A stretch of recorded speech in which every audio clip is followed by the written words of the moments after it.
you cover the rest of the SEC and Yeah. look over the whole deal. Who else is winning the offseason in the SEC? Well, I'll tell you who's not. It's Tennessee, obviously. That to me is still the biggest story of the NIL era. And, I freaking love Tennessee fans, Mark. I had a connection to Arkansas, and I've built a huge Arkansas fan base. I have no Tennessee connections, and that fan base has welcomed me in. They've invited me to a game next year. I love Tennessee Volunteer football. I really do. So I was hurt. I was hurt when this whole ordeal happened. And I know we're just always on to the next thing, and we're talking Saban and the president, and we're trying to figure out what's next. What's that next big college football story? To me, I still think that Nico story is what it is, and there is an Arkansas side of it with his brother starting this legal battle with him flipping from UCLA, going to Arkansas now, trying to get back to UCLA. And now you have a massive hole at that Tennessee quarterback position. The Appalachian transfer threw a lot of interceptions. There's just no other way around it. We did a film study on him. His name slips my mind, whatever his name is. Joey Aguilar. Yes, Aguilar. Yeah. It was tough. It was really, really, really tough. And bad red zone turnovers is what really hurt him.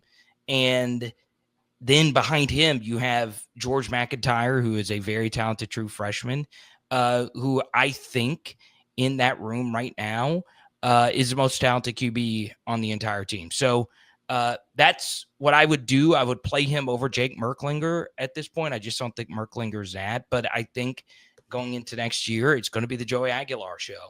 And then obviously the rest of the Tennessee Volunteer team, you'll lose James Pierce, who was up and down. You lose Norman Lott, who, many felt he was overdrafted. It doesn't matter. I mean, he was a good college football player, a gap shooter, a guy who just made play after play after play. So you lose two really good trench playmakers. And man, I love Tennessee. Mark, I don't know how you feel. How do you feel about them going into next year? I mean, are you completely out on them with so many question marks now? Well, I was obviously intrigued to see what kind of improvement Nico would show us, because on one hand, he was an average SEC quarterback. On the other hand, he was a redshirt freshman. So it was his first season, and the TD to pick ratio was strong. He didn't have a chance against Ohio State. He pretty much had to tuck the ball and run, and that's all they had on offense without Dylan Sampson against maybe the best defense in the country. He didn't have the best stats, as you well know, against the better competition on the schedule. So again, I was just looking to see, for a guy that has that much talent and can really wing it downfield, he's got the arm to wing it downfield. He never showed much confidence or decisiveness to regularly stretch the field and try to take those kind of shots. That Josh Heupel, it just seemed like he left a situation that, and I'm going to go and point the finger at his father and his agent, that why are you leaving one of the best offensive minds in the game? You're in a good situation. You're coming off a playoff. And obviously he takes like a 40% pay cut, and he's stuck at UCLA, and he's going to play in front of 30,000 people at the Rose Bowl. Well, he'll play in front of 60,000 Wisconsin fans and Minnesota fans or whoever travels every week. But that's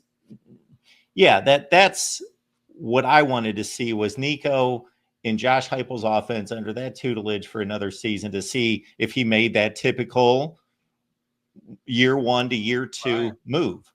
And before I leave here, I think the big thing for me, Mark, is in the SEC. So let's go back to obviously the best year of my life as a college football fan, which was 2019 LSU. You look at the SEC then, and there were so many young quarterbacks well over their skis, right? There was, Bo Nix at Auburn. He wasn't what he was at Oregon. And, he had to start. And then you had Garrett Schrader, who turned into like a decent starter, but he was a true freshman who had to start. And the list goes on and on. Basically, not great quarterback play throughout the conference. Now, with the transfer portal, every team has like a decent quarterback, or a quarterback you would consider to be good, right? Let's take a look at Oklahoma last year, a team that I also cover really closely. They had the worst offense I think I've ever seen in the SEC relative to expectation, right? Oklahoma should never have a bad offense. If there's one team in college football that should never have a bad offense, it's the Sooners, right?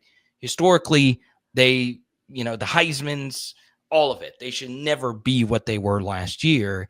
And with the portal, you could go buy John Mateer, you can go buy Jaden Ott, and boom, that's arguably the best quarterback RB duo in 1 year. You can just go get it.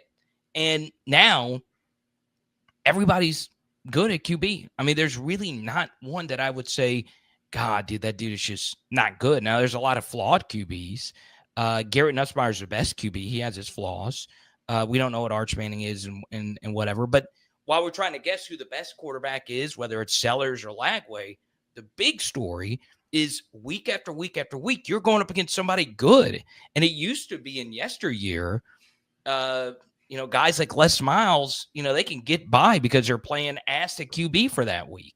So now that that's the case, the teams that are disciplined, the teams that are able to go week to week with their head, on a swivel, the teams that take scouting reports very seriously and really study the opposing team's QB and offense are the teams that'll be successful. So, and that's tough to do in this current day. So to me, that's the biggest change I've seen in the Southeastern Conference.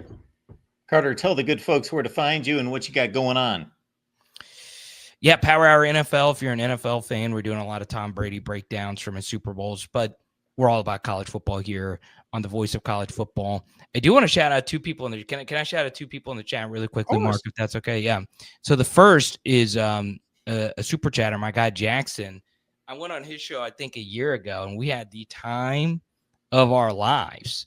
I like Jackson Johnson. And yes, I would love to be on Paul Feinbaum again. And I also want to shout out Minnie Hunt. She said, I like Carter's background. Take note, Mark. I love your background, Mark. Well, yeah, it's a bit drab, and Minnie and I have already discussed this. Minnie's on record for saying that my background's ugly. I got it, Minnie. Thank you. Minnie. Appreciate that. Thanks for calling me out in front of everyone.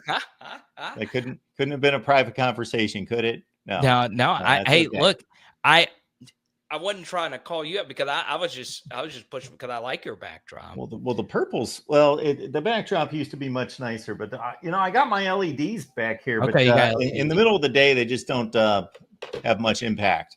Yeah. Well, what's funny, man? I used to have like a very elaborate backdrop, and people hated me when I took it down because I just like the cleaner look. Oh, so that is it now, because I am used to the more elaborate backdrop. Yeah.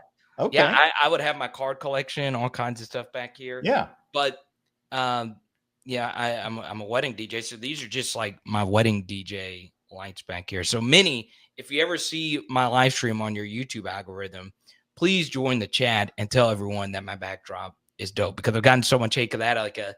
It's actually sitting over here, a Joe Burrow painting with Jamar Chase, and I had a Jaden Daniels painting and stuff like that. But Minnie, I really appreciate that. And I appreciate you, Mark, for letting me use your platform to share the good word. And we'll talk soon.